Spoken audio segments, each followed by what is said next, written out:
Good evening, South Mississippi. Grant Chighizola here in the Weather Center with meteorologist Trey Tonnessen, giving you a little social media update when it comes to Francine tonight. And of course, Trey, for South Mississippians, it's not time to panic right now, but there are some things that you can do to prepare yourself, just some simple storm preparations. And I know one of the things that is contingent upon our preparations over the next few days is the track of Francine, Trey. Yeah, absolutely, Grant. That's one of the key aspects of tropical systems. Not that they're so large in their impact, but also that they have a multitude of factors when it comes to impacts. Right. A preparation, depending on where you are, can even depend on whether you're on the east or western side of the storm. And that is because one side we call the dirty side of the storm, and that is unfortunately where we find ourselves into the week. That's right, that's right. And I know so many of you have already started your preparations. You know, sandbag locations are open across South Mississippi or are opening tomorrow. You know, we've got a comprehensive list of a lot of those things on our website, wxxv25.com right now. But so far, you know, the track keeps it in southeastern Louisiana, meaning for right now, a lot of rain, the potential for wind, pop-up tornadoes in our area. Is that correct? Yeah, absolutely, Grant. The potential for pop-up tornadoes, actually, I'm glad you mentioned that because it goes back to what we were talking about just a few moments ago. Being on the dirty side of the storm, we're going to get a little bit of dry air mixed in there, and that is one of the few factors that can provoke those small spin-up tornadoes, or even in some cases they're quick, but they can get even larger than that. And so let's go ahead and jump on into the track of the storm, and we'll show you where this is going. And as we do so, Grant, there it is, Tropical Storm Francine, on its way towards the coast of what looks like Louisiana, and we'll go ahead and run through some tropical graphics and show you what the setup is across the area, starting with the upper level pattern of the atmosphere. And the upper level pattern of the atmosphere looks like this, and I'll point out a few things for you. Here's what's on your screen, and this of course is today on your Monday. Notice a high pressure system situated in this area, high pressure system suppressing the atmosphere down in that direction towards the south. However, down in the Gulf, further down south than this, we do have a ridge that's built up, and as that ridge is there, this tropical system going to go up the side of the ridge because a hurricane, of course, is a low pressure system, and in itself it does not like that high pressure fueled ridge, and so it's going to stay on the outside of it. It's going to ride the outside of that ridge, which will force it towards the west a little bit tonight, and then once it gets up above that bridge, it'll be forced back towards the east because that's its natural motion, and also because this high pressure system here is helping to funnel things down to the south.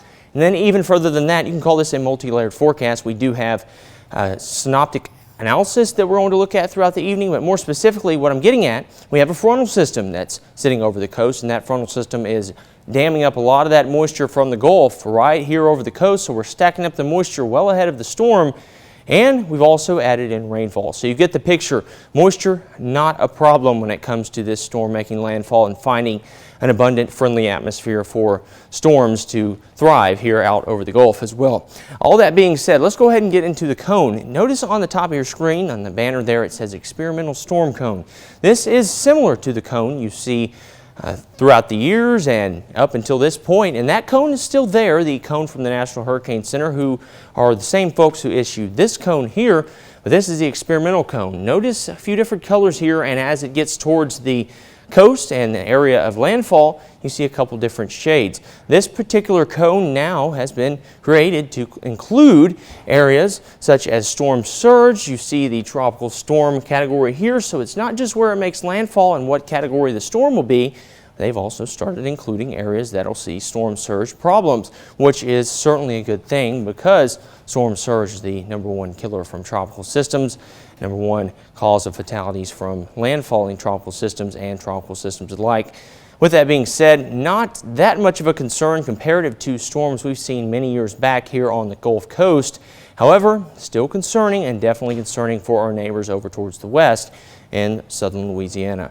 Tropical satellite and this imagery does show that Francine has continued to churn out here, and in the Gulf it finds warm, humid, moist, and warm surface temperatures there. All those apply: warm, humid, and moist air, warm, humid, and of course, moisten itself the water temperature as well. But all that being said, being serious about this storm is something that I would definitely recommend and say that is a necessity here, because the potential for not only storm surge from this potential hurricane, it most likely will be a hurricane through the rest of this evening into tomorrow, but keep this in mind. With that system by itself, if we were dry going into this and then added in the moisture and the potential for surge from this particular hurricane that could form, it's a tropical storm now. We're going to refer to it as Tropical Storm Francine, but just keep in mind that it is definitely trending towards hurricane status tomorrow. But what we're getting at here, even if we went into the landfall of this system without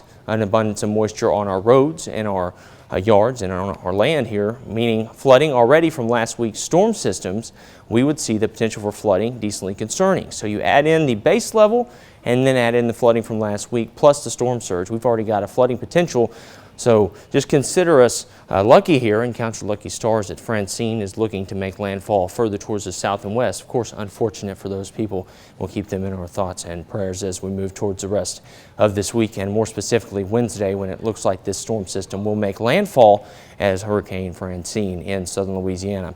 Here is the setup for today. The stalled frontal boundary will linger into tomorrow. This boundary here keeping a lot of that moisture over the Gulf Coast, and this fuchsia shade, you may even think it's red. For all I know, I could be the one with the bad eyesight here, but nevertheless, this shade is the one that indicates the potential for flash flooding and the potential for problems in terms of flooding as a whole. So you've got the flash flooding potential, which is quick and it rises fast, catches people off guard.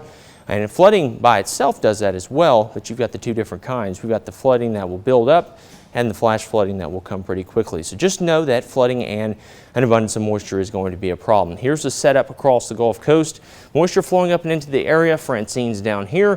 Francine, remember, riding that ridge up towards the northeast initially, but it's going to take a sharp westerly turn for a bit tonight and then take that jog back towards the east as we move into the next part of the week. With that moisture stacking up, here's the current track of Francine we looked at earlier. Here is the look at Francine in terms of also its status as a potential hurricane. And the National Hurricane Center has outlined now some strengthening within the storm within the last update of Francine's current condition, which was issued about 4 o'clock this afternoon Central Time. And as it moves up towards the coast, Category 2 storm looks likely at landfall. But keep in mind, as this has strengthened decently quickly, it looks like it'll run out of real estate out there in the Gulf of Mexico, and that warm, humid, and moist ocean water will run out in terms of its total abundance of moisture in front of Francine. In simple terms, Francine's running out of water, and as it moves ashore, it will still be a strong and dangerous storm, but thankfully, it didn't have a lot of time to build up there in the Gulf. Atmospheric moisture is not a problem, as I mentioned, out over the Gulf. Here's a look at what's going on out there currently, an abundance of that in front of Francine, so you're only going to see dry air intrusion just a bit on the eastern side of the storm once it makes landfall, meaning that's where you find us, and that's what you call the dirty side of the storm, as we touched on just a bit ago. So the genesis for you, wind shear is going to stay at a minimum. The storm system structure will most likely stay intact, and as that's the case, it will make landfall as a most likely. It could change, and it could change more intense direction, or it could weaken, which we don't anticipate. That would be a curveball, but with it being a few days out, it all is a possibility. Now here's a tropical outlook over the next 7 days as well. Mississippi Power Tropical Outlook shows 2 different shades out in the Atlantic, a red and an orange.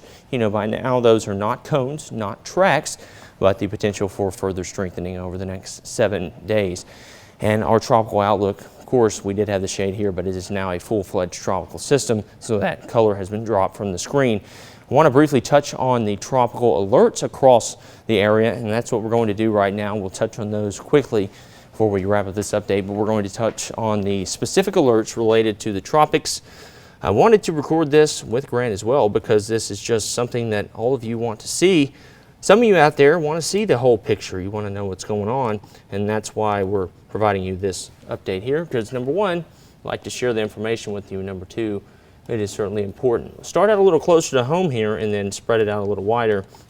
But the reason the radar looks a little different than normal is because we've added in the composite imagery from the National Radar. And this is the setup here at home. We do have those showers across the area, but as for today, remember those remain fairly minimal in terms of their impact comparative to what is now the tropical storm to our south and west. But as this storm system, in terms of the tropical storm and then the most likely hurricane, makes landfall in Louisiana, we're already seeing impacts here in southern Mississippi. These are the updates we've got now and the updates down to the south and west of our location. We've got right here, purple shade. This, my friend, is a storm surge watch for good reason. As we mentioned, rainfall last week into the weekend, through the weekend, we've had excessive rainfall there and flooding concerns already. Add in the storm coming ashore in terms of a hurricane, and you've got flooding stacking up on that as well. When you spread it out a little bit wider, you don't have to go far to get to this orange shade, which is an official setup from the National Hurricane Center. This one actually issued from the National Weather Service office in New Orleans as well. And as we move towards the setup down here in the Gulf of Mexico, you've got that tropical storm watch as well. And then as we spread it out a little further here, you'll see not only rainfall to our south, that's from the system still lingering in the boundary to our north, but you have the hurricane warnings as well. And these hurricane warnings in place for good reason, as remember, it looks like the storm system will make landfall somewhere along the southwestern side of Louisiana. If it shifts a little bit further towards the east, we could see an increase in rainfall, and vice versa. A little more west, it should take our rainfall down just a bit. Regardless, we will be on the eastern side of the storm. Won't touch on too much why that tornado potential will be there, but keep in mind small spin-up tornadoes or even a brief larger tornado, depending on the type of dry air intrusion we've got, will be possible on this side of the storm. Lots of rainfall as well. The radar does show that what is Francine will trend towards hurricane status and may even reach it before we cross the midnight threshold. We'll talk about that as well as what's going on. We'll take a quick look at the radar once again, or the infrared imagery here, and we'll show you one last look at it. We'll touch on that before we send you back to whatever you're going to do with your evening, and then before you see us back here at 9 and 10. But here's one more look at the infrared satellite, and the infrared satellite does show that Francine took that north-northwesterly jog after moving more northeasterly, and that just verifies the forecast a little bit for us. Francine is churning, and Francine's dangerous, even though it is a low-end storm at the moment. And this is that track of the storm one last time for you across the Gulf Coast. Here's a look at Francine. Remember, projected to be a Category 2 storm, now down to 996 millibars below the 1,013 needed for sea level pressure. That's what Francine's doing. That's where it's most likely headed. Remember, things could change, and if they do, we'll be right on it. We've got the Barron weather software here at WXXV News 25, giving you those updates 5 to 10 minutes earlier during the storm season, not only during the spring, but the tropical season as well, and your Atlantic hurricane season. That's your tropical update, at least after the 6 o'clock p.m. show on your Monday. We'll see you back here at 9 and 10 tonight with Grant Chighizola and News Director Rick Boone, who's hopping in here into the studio on the 10 o'clock show as well. We'll have all three of us here, and we'll discuss things and give you your latest opportunities to gather and prepare supplies such as sandbags and other essentials when these tropical systems approach. That's all we've got for this tropical update. I'm meteorologist Trey Tonnessen in the WXXV News 25 Weather Center, and we'll see you back here at 9 o'clock.